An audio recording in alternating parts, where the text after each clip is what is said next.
All right, and moving on, the White House has said that US President Donald Trump wants to hear back from Hamas very soon regarding the ceasefire deal. Well, Press Secretary Karoline Leavitt's statement comes a few days after a landmark ceasefire deal was proposed by Trump. Now, while Israel has agreed to the plan, Hamas is yet to respond. Foreign Minister of France Jean-Noel Barrot has warned Hamas that it must accept Trump's plan and surrender now as they have lost the Gaza war. He further said that Hamas bears a very heavy responsibility for the catastrophe experienced by the Palestinians. Now, while Gaza's Civil Defense Agency said that 52 people were killed in fresh Israeli strikes, IDF has claimed that terrorist organizations in Gaza launched several projectiles towards the aid distribution site in Rafah, though no damage has been recorded. Well, as Israel continues its assault in Gaza, hundreds of Palestinians have fled Gaza City after overnight strikes and gunfire. Meanwhile, World Health Organization said that 42,000 people in the Gaza Strip have life-changing injuries caused by the ongoing conflict, including thousands who have lost their limbs or the use of their spinal cords. In another development, Global Summit Flotilla organizers said on social media during a live stream that a vessel named Marinette is still navigating towards Gaza. Now, this comes after Israeli forces confirmed that they have intercepted 41 of the 42 boats carrying Gaza aid.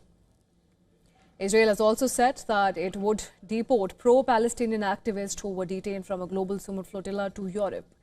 Meanwhile, Swedish climate activist Greta Thunberg shared a video saying she was abducted by Israel after its military intercepted Gaza-bound aid vessels. My name is Greta Thunberg. I'm a citizen of Sweden. If you are watching this video, I have been abducted and taken against my will by Israeli forces. Our humanitarian mission was non-violent and abiding by international law. Please tell my government to demand my and the others' immediate release. Well, pro-Palestinian protests continue to rock several countries while police and pro-Palestinian protesters clashed in Madrid.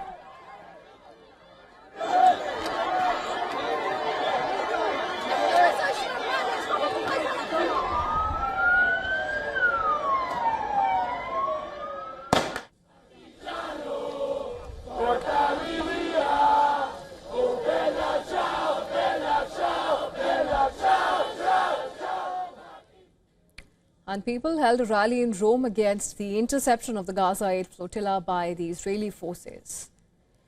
Protests were also held in Brazil's capital, Rio de Janeiro, demanding the release of Brazilian activists detained by Israel. And in Switzerland's Geneva, people hit streets expressing solidarity with Gazans.